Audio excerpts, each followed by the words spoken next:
মুখোশটা মানে কিসে?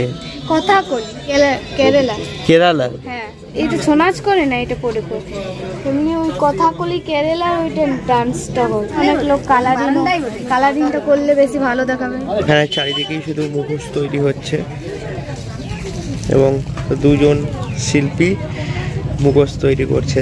তোদের এই গ্রামে কি সবাই এরকম মুখোশ তৈরি করে? হ্যাঁ।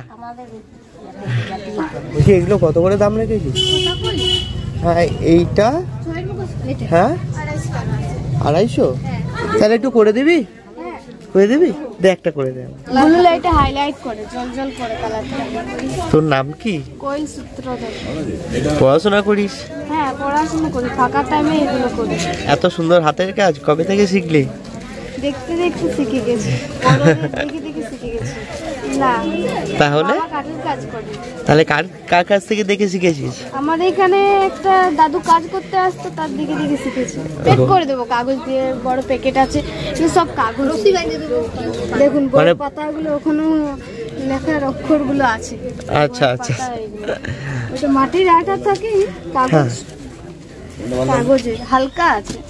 আচ্ছা আচ্ছা, এটা কোন চরিত্রের ক্ষেত্রে ব্যবহার হয়? কথাকলি না, ছোটের মুখোশটা এখানে বানানো, ওদেরও মুখোশ বানায়, ঠাকুরের মুখোশ বানায়। কালকে আমি একটা ছৌ নাচ দেখলাম, মহালয়ার যেটা করে দুর্গা ঠাকুর। হ্যাঁ, দুর্গা ঠাকুরের সবাই ইয়ে মুখোশ পরেছিল। অনেক কিছু জানিস।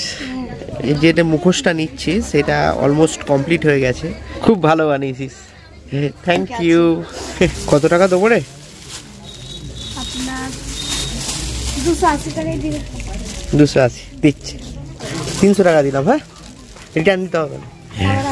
হ্যাঁ, ভালো থাকিস। হ্যাঁ, আর পড়াশোনাটা করে যাস, কারণ শিল্পীর মূল্য সবাই দিতে জানে না, শিল্পীর মূল্যটা দেওয়া উচিত।